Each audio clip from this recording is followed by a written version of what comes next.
Hello to all. I'm really glad I'm here again. 2 years ago, I came also for an event in Antalya on packaging and packaging law and the new law you want to implement in Turkey. And I talked about an important instrument, which is producer responsibility. So I'm glad to be here again, and I'd like to introduce I would say maybe in more details, the circular economy package at EU level.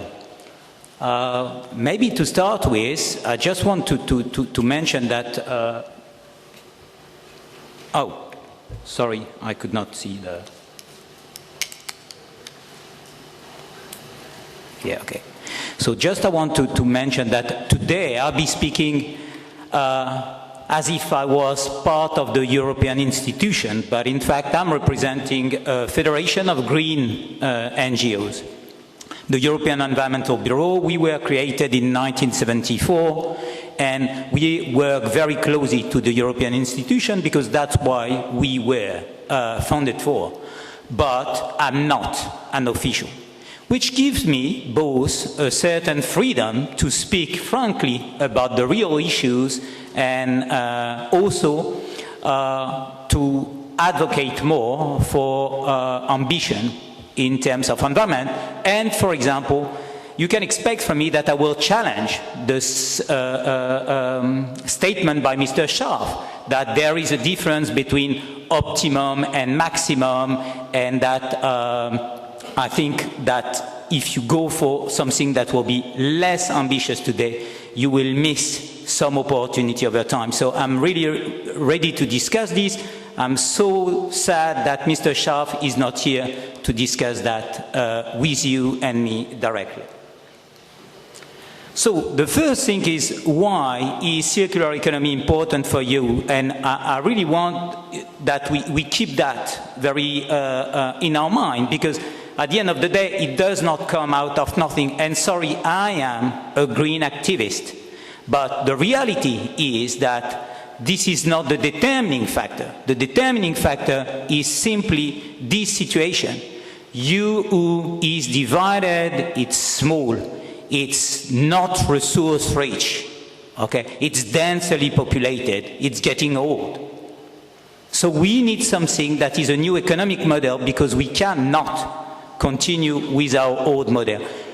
This is really the reality, and we got to keep this leadership in terms of environmental policy, because at the end of the day, it serves our economy, it serves our society. So what is circular economy? Circular economy, you got plenty of interpretation, and to be honest, this is one of the problems we have. Today, everyone is speaking about circular economy. You know, people landfilling, they say, well, landfill waste, but in the future you can mine my landfill. So this is part of circular economy. Some people say, well, I'm burning waste, so I'm creating energy. Well, this is good because at least it's not landfill. This is circular economy. Then you've got people saying, well, I'm recycling stuff, but in fact it's a bit of downcycling because I just make public benches and stuff like this. This is circular economy. Whoever is speaking has understood that because circular economy is a buzz, you know, you can, to your own advantage, refer to circular economy. So I think we need to be serious. Circular economy is really about three main things: resource productivity, decoupling, you know, the use of resource from the environmental impact, and of course, being able to create more resilient society. That is, society that can adapt to climate change and society that can face difficulties and be able to, I would say, overcome these difficulties. And I think the last diagram I show is really a key one. So that means that we can try to use first less resources, but also we need to target resources which do not create so much impact on the environment. Basically, each time you use a human, you know, to assist a robot, what do? You use something that consumes a lot of resources, which is a robot, okay, consume energy, needs maintenance, and you give something where you've got plenty humans to assist it. But you can look it the other way around and say, why don't we have robots assisting humans? And you see that already, if you got this picture, you see that the main resources is humans, and you've got plenty of humans. And then you use the technology to assist the human, just because it makes sense, not only in terms of resilience, but it makes sense also because you've got an endless energy in humans, when for robots, you need to embed a lot of energy in the material and the stuff. So I think this is also something we need to be considering. So what is in the package? So Mr. Schaaf presented, and I think our facilitator, Mr. Ima, as well, that there is two sides of it. There is first a regulatory side, which is the waste policy revision, and you've got the circular economy package. I've created links here where you can have, if when the presentation will be circulated, access to the official document from the European Commission, and I hope that will be useful. What is very important is that why is the waste package so fundamental today? It's just first because we've got some experience. So we know what are the best practices, and we've got opportunity to generalize them, okay, creating a very big impact for the economy, for the environment. The circular economy package, okay, is something that is fundamental, that is very important, but let's also be honest, this is far from being implemented. And in a way, if I want to be a bit provocative, I would say, well, this is full of good intention, you know? And that's why today you can see that everybody is happy with the Circular Economy Action Plan, you know? Yeah, best wishes, you know? Good, we're gonna go all together this. Everybody is happy. Why there is so much tension on the waste? Because that is something that will actually be enacted by law. That means that we are not here speaking about best wishes. We are speaking about legal drivers, about things that will happen, or there will be infringement and you'll be taken to court. And I can say that being in the middle of the battle, I can feel that a lot of people are super happy with the Circular Economy Action Plan because it's in the future. It's not my mandate. I don't have to deal with it in a way. I can just say, wow, how good it is.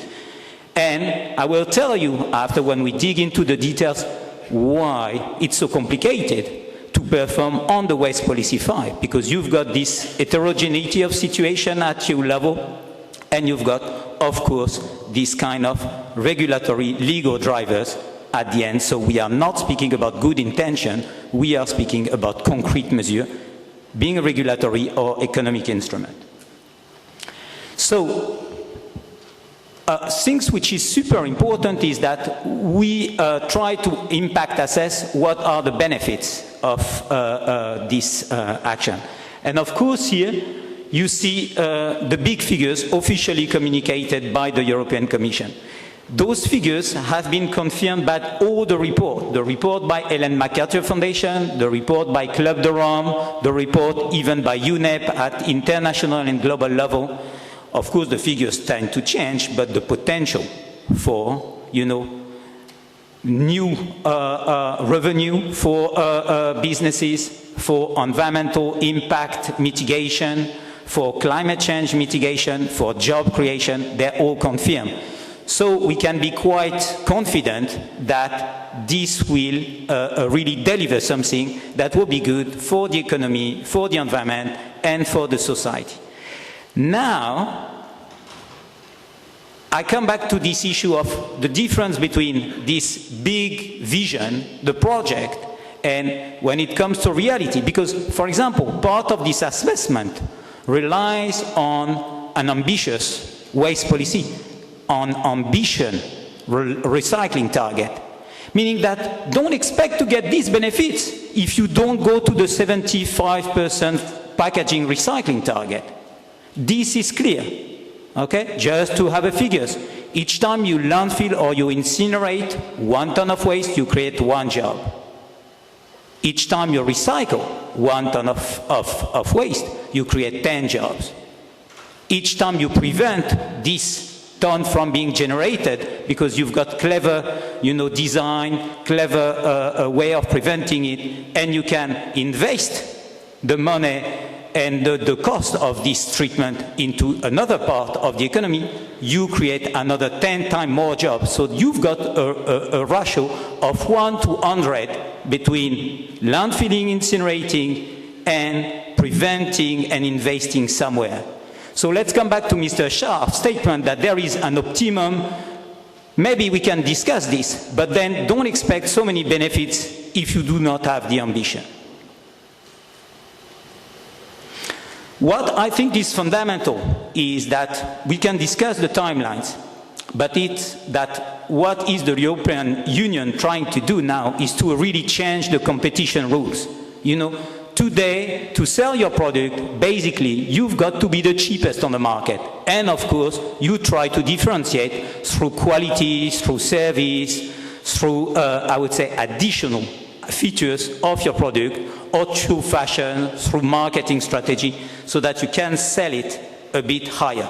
But let's be honest, the main determining factor is the cost for the consumer.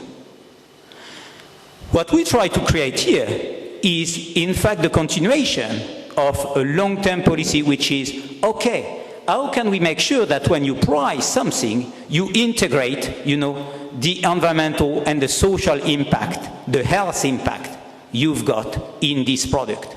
And suddenly, then you can change the competition rules. So the way it works at your level, of course, we've got all these good intentions, and I really, really expect that they will happen. But it's basically two major ways of dealing. First is dealing on the product mix placed on the market. And this is my left side, or for your right side, sorry, left side for you, diagram. So you see, the idea is that through mandatory minimum standard for placing product on the market, you just avoid the worst performing product, the worst performing processes, the worst performing, I would say, services to be allowed to be placed on the market.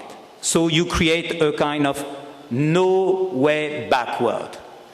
Then through a type of economic incentive, for example, producer responsibility, for example, VAT reduction or support for most performing product, then you can move little by little toward the best performing. And then you've got the third instrument, which is fundamental, is the information scheme for consumer. So the idea is that we try at your level to get rid of the worst performing product and processes and move on, constantly transform the market. The second thing is the waste hierarchy. And the waste hierarchy today, serious people, serious government try to say, okay, how can we make sure that when you landfill or you incinerate 1 ton of waste, in a way you are more costly than when you recycle it? And how can we make sure that when you recycle 1 ton of waste, in a way, you are really at the bottom part of the waste treatment hierarchy for the future? And that means that if you prevent this waste from happening, you can be even more competitive on the market. I think this is really the challenge. I give you one example, because of course when we speak about packaging, we can prevent packaging, over packaging. I don't know how it is here at Christmas period, but at Christmas period in my country, they sell, board game, like card game like this. You've got a packaging like that, okay? And then they say, well, we need it. And it's still allowed. It's still allowed because we haven't been able to define the right standard, okay? So the point for me is to say that we need to consider that recycling is probably the bottom part of the circular economy. And for example, for forest management, we've got now proposal to say polluter pay. So that means if you pollute by not managing properly your forest, you will pay more compared to a certified forest. But better than this, if you preserve the forest, you will be paid for this. So, we will be paying the prevention of, logging, for example. And that could become, for certain countries such as Poland, a real deal, because today, for example, Poland has very old forest, and each time they cut trees, it has an environmental impact, but they need it. because there is no other way for them to make money. But if tomorrow we say, well, by preserving your forest, you're going to be paid, then maybe we can change a little bit the way Poland can consider the management of its forest. So I gave on purpose an example far from packaging, but it's just to say that this is really the issue for me, is how we can, try to combine differently the legal drivers, the information scheme to pull the demand side, the economic incentive to reward, the business making efforts to integrate this circularity and resource use aspect in their design and in their business model, and how we can support innovation. I think this is really what the European Union is up to today. So if I make a focus on packaging, we've got high recycling target, 75% by 2030. I just want to correct something here, because maybe Mr. Scharf has given a wrong impression. It covers all packaging here. We are not speaking only about municipal or household packaging. We are speaking about all packaging placed on the market. So I don't know if, for example, CEFCO is in charge also of industrial and commercial packaging, but this target applies to all packaging on the market. Second thing is that when we say a maximum 10% landfilling, let me come back on this, about the optimum stuff.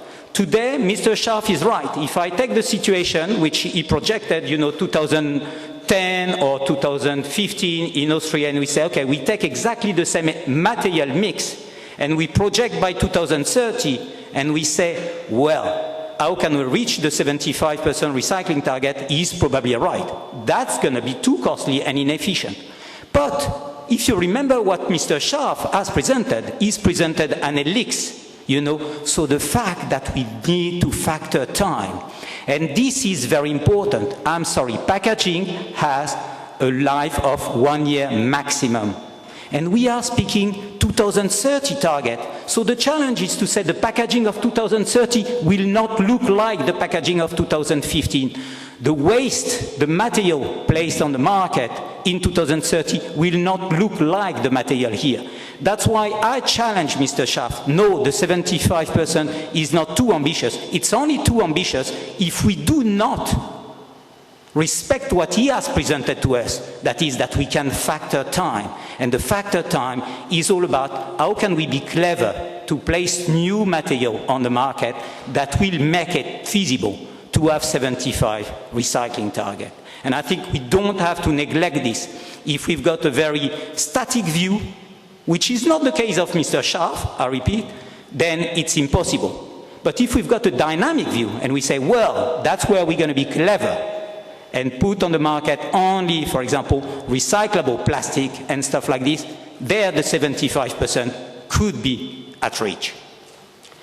Maximum 10% landfill, we've got to discuss this because, it's also a statistic trick. For example, you've got countries such as Germany or Netherlands, they say 0% landfill. Okay, but in fact, it's just because they have a trick, meaning that every bottom ash coming out of the incineration is not considered as municipal waste anymore, but it's still landfill. So there is still 30% of what you inject in an incinerator that need some landfilling facilities, or sometimes you can recover it. But so please be careful. The whole point is how you calculate this. And then there is something which for me is very fundamental, and I had already discussed it when I was in charge of the regulatory impact assessment for the packaging and packaging law in Turkey. Please think about the economic incentive. If whatever the material placed on the market, whatever the chemical contents, whatever the recycling effectiveness, and when I say effectiveness, I speak also of cost effectiveness, you pay the same as a producer, you've got absolutely no incentive to change the design of your product to make it more recyclable. Okay? But if suddenly you say, all right, you've got a pure PET bottle, from the cap to the rest, which is not the case today, okay? Then your fee to pay to the producer responsibility scheme is little compared to another one which will place on the market a multi-material stuff which is a nightmare to recycle and cost me a fortune to treat. Then suddenly you can really orient the market. Another thing which is important is this essential requirement. I think I've made the case about we should not consider that what we place on the market today is what we're going to place on the market tomorrow. And the essential requirement is the equivalent of eco-design standard for packaging in the EU. This will be fundamental for Turkey because I'm sure that the standard applying at EU level will also impact the way Turkey makes business in the future. The main synergy at EU level is really with the plastic strategy, okay? With the marine litter, and probably you know what I'm talking about because you are also a kind of a marine country as France, as several countries of Europe. And I just remind this figure. By Ellen MacArthur Foundation, in 2050 there will be more plastic than fishes in the ocean if we continue the way we go. And third thing is about food waste. There is really a kind of right balance to find between packaging and food waste avoidance. Of course, as Mr. Schaaf has presented, you've got plenty of other action, and I'm happy to discuss them. I just mentioned here a few of them, and I come back on some of them in the next slide. What is very important at the moment is that, according to me, what EU is trying to do can have what we call spillover effect at global level. And also there is, I don't know about the situation in Turkey, but in Europe we've committed to what we call sustainable development goals. That means, for example, halving food waste, by 2050. Halving marine litter by 2030, or things like this. So that means that this action plan also applies beyond EU. In terms of monitoring the circular economy, I think this is a question you wanted to ask. I'm happy to come back. There is an initiative at the moment, okay, where we try to define some indicators. These indicators have merits to exist, but they've got also limits, and I'm really happy to discuss these limits with you, so that in Turkey you can apply the good and also maybe complement the shortages. One thing which is very frustrating in EU is, you remember this map, we do not have resources, okay, here. That means that at the moment, with the way we calculate, our resource productivity, we tend simply to shift the burden to the extracting country. And I'm not saying this because I'm a green NGO guy. It's well known by OECD, by UNEP, by all international. Meaning that as long as you consider that the waste or the unused material which is created when you extract ores in one country does not account in your reporting, even if you are using it as a European citizen or a European country, you just give a wrong picture, you understand? And at the moment, we even suffer at your level, because if you are an intensive industry using a lot of stuff, and then you will be accounted as creating a lot of CO2, you will be accounting as creating a lot of burden on the environment, and a country can simply get better on resource productivity index by saying, I outsource that. So I let the other deal with, sorry for this, the shit I don't want to deal with at my domestic level. So I think we've got really an issue here. I'd like to focus on two issues which are very important. Okay, in packaging we are very clean material, so we've got some issue with regard BPA, for example, but the idea is that the circular economy can only work if it's clean streams. That means that you can reuse material if they are clean. If you re-inject through recycling process contaminated material, you just have one cycle and you kill and you create more confusion for the succeeding factors. So at the moment, this is really a key issue at EU level, is how can we make sure it's clean stream remaining in the economy. The second thing which is important, and here I refer to Austria, Austria and Mr. Schaaf, they are very good in recycling and also in energy recovery. They've got probably among the best incinerators in the world. But at least the official European environmental agency is that burning is a failure. And don't get me wrong, I don't say burning is bad compared to landfill. It is at the same level. But there is something which is very important here. And I've got a link so you can refer to the communication on waste to energy by the European Commission. The problem is that, if you invest in an incinerators today, you know that for the next 30 years, the municipality, for example, investing in this is bound to give a certain amount of waste to the incinerators or pay penalties for not giving that. So I'm asking if there are people from Istanbul here. Are you ready, guys, to commit for the next 30 years with all the uncertainties we have to provide a certain amount of waste or penalties for this? Don't get me wrong again. I don't say the answer is necessarily no. But the answer is not an immediate yes. We need to think how we can make the best out of energy recovery. And for example, if you collect separately bio-waste and you go for anaerobic digestion, you can create biogas and you can use the digested and put it on land. When if you put bio-waste in an incinerator, you simply burn water. And by burning water, you do not really produce efficiently some electricity of some energy. So you see, my point is when you calibrate this disposal treatment, you need to be clever and you don't have to necessarily repeat some of the patterns we've applied in EU without factoring the time, as Mr. Schaaf has presented. Finally, I think one thing which is fundamental is that we are probably here in this room more an informed community. So you know what you're talking about, the waste, I know what I'm talking about, and every speaker is no. But outside the world, you know, people do not bother about recycling and stuff like this. What they bother is, okay, what is the quality, what is the comfort, what is the convenience I can have with what I buy or how I behave. So I think the fundamental challenge we've got all together is to go out of the informed community and to create a demand side that will recognize, that will be happy to get to these circular economy consumption patterns. And for this, I think the representative of the environmental ministry say, well, you know, when they look at advertising, how powerful it is. And I ask you, if tomorrow we've got the Coca-Cola company presenting all people drinking Coca-Cola in refillable, reusable bottle, what will be the impact compared to us, all of us, saying, oh, it's good for the environment? Just a question.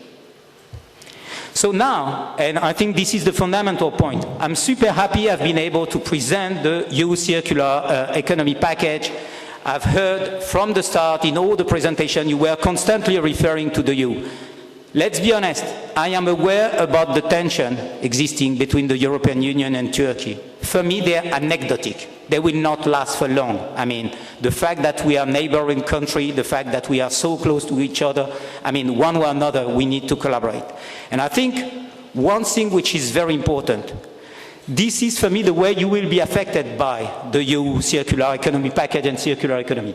First, we will create standard, you know, for placing product on the market, being packaging or being other product, electric and electronic product, which you manufacture. So you need to be aware of this. You need to be even ahead, you know, of the competition.